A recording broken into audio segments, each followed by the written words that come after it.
Wait, did they film something? Good afternoon. It is the 9th of October, which means that I have been dieting now for 12 weeks. It's the 12-week mark. We're down a total of 5.5 kilos, which, not too bad. It's not as much as I was hoping. I was hoping to have lost 7-ish, but 5.5 will do, considering the last week's been weird because I'm still the same weight as I was last week, despite my average calories being like 2,300 or something. So, I don't know. But, alcohol and stuff be like that, where it just manipulates your weight in such a fashion where it can change change the mean because you're so dehydrated the next day. Anyway, besides the point. Do you like my the new T-shirt, the new clobber? We're going for more of an oversized style. I think it looks a bit smarter. And now that I've got just even a little bit of muscle back, I feel more confident in it. But yeah, so today what we're going to talk about is the five. I'll go this side. 5 things that I've learned from this 12-week cut. Basically, if I could go back in time to whenever I started, August, beginning of August, and tell myself, here's 5 rules for cutting, do these, and you will be more successful. This is going to be them. I'm just noticing, look at these here, man. Granted, I did sleep on the couch last night, so which I might start getting used to because baby's on the way. He's due, oh, what, a week on Thursday? And it's Monday, so 12 days, something like that. Mental. And I'll be a dad by then, which is mad to think that, if not by then, definitely the following week. So I only have 2.5 weeks left of not having a son in the, not physical world, but breathing on his own. Don't know, to have something to look after. Instead of Joe looking after in his belly. But anyway, this is from the lack of sleep and the poor lighting that I have in here. So, anyway, if we start, the first one that I want to look at, don't go too much under your calories because I was eating like 2,000 one day, then 1,900, then it was like 1,900.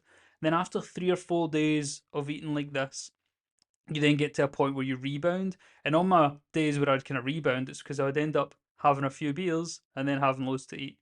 Or I would have quite a bit to eat and then a few beers, and it's just like, ciders especially have like 400 calories in one cider. So you have 4 ciders and suddenly you just had like 1,500 calories, minimum 1,200, which means you can only have like 900 for the rest of the day to meet a 2,100. So I would tell myself, if you have 2,100 calories, hit it.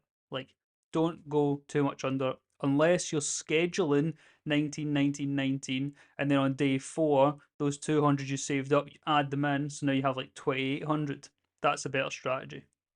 And that leads into point 2, which is push your food out. So I gym first thing in the morning, and I'll have here porridge oats. But I only have 30 grams of oats with the equivalent of 1 scoop of protein powder and water. So the whole thing comes to like 250 calories, which is nothing at all, but it's because I'm not a big eater in the morning. I can be, but I've kind of leaned towards this idea that I am someone who doesn't eat much in the morning because it makes life much easier when you kind of save those calories up for later in the day. You can try some strategies where you'll like eat quite a bit of fat in the morning to keep you satiated, or like in the early part of the day, or even a big lunch to kind of put you out till dinner. But I find when you're not eating much, like 2,100 calories, it's not many calories. So to try and have like a decent sized breakfast, lunch, and dinner, it's not happening, especially if you're trying to put out 4 and 5 meals. So best bit of advice is push it out first thing as much as you can. Push out your first meal as far as you can. So I've been up since 6. That's almost 4 hours. And then after that, push out as many calories as you can. So try and have like 300 calories, 500, and then you've got another like 1,000 to play with for a nice dinner, which is going to satiate you and then help you sleep. It's obviously all well and good to say just push out your food, don't eat too much.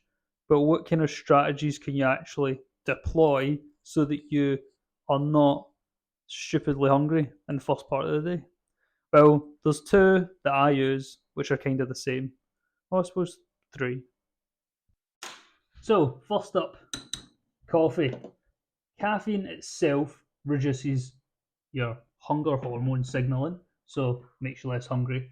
And secondly, just I find sipping on some sort of liquid, one, fills your belly with volume, but two, just kind of curbs the hunger a wee bit. So use this early in the day, ideally 90 minutes after you wake up, and then another time, at least 8 hours before you go to bed. Secondly, we have juice. Now you can go for caffeine free if you're going to have them later in the day. To be fair, the amount of caffeine that's in them, I don't really find that affects me that much. But I normally get 3 packs because it's 3 packs of 24 for 24 quid, something like that. Anyway, it doesn't matter. But yeah, have these. I'll basically just down them by accident just because it fills your stomach up, obviously, with the bubbles. It's 0 calorie pretty much, um, and it tastes nice. It's a bit of sweetness to your diet. So I have 1 to 2 of these a day. Granted, they're probably not the best thing for you, but neither's been overweight. So, pick our battles. Third and finally is that I often, for my first meal, as I showed you, porridge, but for the second meal, I normally have eggs. About 3 eggs with some honey, a little bit of butter on the pan to make it. Reason for that is because the fat in it seems to satiate me enough to get by. So, as I said, not a big eater in the morning. I actively try to be a small eater in the morning as well so that I can save my calories for snacking later on in the day or in the evening, because that's what I like to do, which I know is shocking. But anyway, the fat and eggs just seem to satiate me well. So give that a try. If you're someone who like is a big eater in the morning, try and just have like 3 eggs with some milk. Mix that up, turn it to scrambled eggs or something. Bit of cheese. It'll probably still only come to like 300-400 calories, but it can satiate you honestly for like 3 or 4 hours, especially if you then have an espresso after it or something. The caffeine plus the fat satiation plus then just having liquids like down in some water. Boom, got you salty. Now, number three is to limit or eliminate alcohol consumption. Why? Well, it kind of runs from the previous 2 points. It's essentially that you have a higher propensity to kind of have a binge eating pattern when you drink, because obviously you can't ask your drunk self if this is a good idea to have pizza. And eventually you'll get so drunk where you'll just be like, huh, I don't care.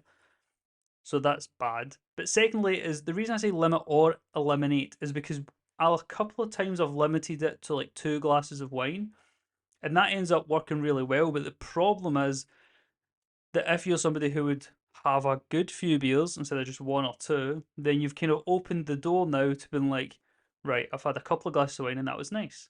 And then after like a week, you're like, maybe I'll have a bottle of wine this week and reduce my calories a little bit. But the problem is, even if you don't have eat bad on your hangover day, on your day where you are actually drinking, you'll save the calories up in the beginning of the day. So you're pushing your food out as you should do. But then when it comes to the alcohol, you're not having 2 glasses of wine, you're having the whole bottle, which is like 700. So you must have pushed out loads here. But now you're drunk. So you're like, oh, there's chocolate in the house. I want to eat it. And so I think I'd probably eliminate alcohol or limit it to like 2 glasses of wine max once a week, twice a week, something like that. Now, this leads in to the fourth point, which is lose weight in cycles. So, what I mean by this is like a 12-week block. Instead of doing 12 weeks of cutting, if you're not going for a show or something, if you're just like me, where you're just like, I have a kid that's coming in approximately 14 weeks, let's try and lose some weight so that when he's here, I'm in a better position for when life's a bit more hectic. So, like, I could eat a bit more then because I can maintain or whatever when it's, going to be more stressful. But instead of doing 12 or 14 weeks of cutting, which is pretty substantial, do instead like 4 weeks of cutting or whatever, five, and then a week maintenance, and then the same again. So you can do it in like 5 or 6 week blocks, meaning that then you could have the alcohol during the maintenance phase and you could save calories up because it'll be much better, because instead of saving up like a block of 2100s by going like 1900, 1900, 1900, and then like 2800, you could go like 2, 2, 2, 2, 2, 2, and there you've just saved 900 calories, which you can then add on, you've suddenly got like 3400 the next day, something like that. And that leads on as well to this psychological burden. When you have like 12 or 14 weeks of dieting and you're not in a state where you could lose, like me, 0.5% of your body weight a week over those 14 weeks, and by the end you still don't have abs or anything. You're just a bit slimmer, but you're a bit slimmer everywhere, so you don't even really notice it. And it can be quite, the psychological burden of having this calorie allotment for the 14 weeks is quite difficult, but that's why you end up kind of binging, is because you fall off. You're like, I just don't want this burden anymore. Even if you don't think it, you act it out in the world, and that's why it's important to have the data to look back at. But also, when you have like a show or something where you're coming up to where you're gonna be proper shredded and you have to step on stage and stuff, there's a lot of pressure there which will force you to perform. Whereas for me, it's like I'm not doing anything, I'm just doing it for myself. There's no real goal. And this here is just documenting it, so it's not even forcing me to do it, because I'll just do what I was gonna do and just document it. And so you end up having gone, for me, like 12 weeks, losing 5.5 kilos, which is really good for like a lifestyle client. But you don't have abs or anything, so now you kind of feel almost disheartened, because you're like, I've just done 12 weeks of proper like psychological burden of the diet. I'm watching everything I eat. I'm logging all the time. I'm trying to work out as much as I can. And then you're like, oh, I just kind of look the same. And so if you're really quite far away from getting a six pack, and like, be honest with yourself, don't be like, I'm probably like 2 or 3 kilos of fat around my belly. Because remember, you've also then got 2 or 3 kilos probably of fat on your back and your bum and your legs and maybe even your arms, your neck, etc. So be honest with yourself. Where do you really think you're going to be, like, with a little bit of a six pack? For instance, before with me, I've had almost one at 72 kilos, but I had literally no muscle. So with muscle, I think maybe 74, 75 kilos now. Whereas before, I was like 78, maybe I'll be almost there. But now I'm at 80 and I'm nowhere near it. So be honest with yourself and structure it in such a fashion where if you know it's going to take you, like 6 months of actual dieting to get your six pack, do it in blocks. Do like 4 to 6 weeks of dieting, couple of weeks of maintenance, and then again, again, again, because otherwise you're just going to get exhausted physically and mentally. Anyway, finally, the biggest thing I'd noticed towards the end of this 12-week cut is that if I want to gym, I need to go in the morning. It's the only way for it to work for me, especially with having to work a 9 to 5. And then I was dealing with like house moving and traveling places and bereavements, and then having the baby coming along, loads of stuff. There's so many moving parts during the day that you need to just get it done when you wake up.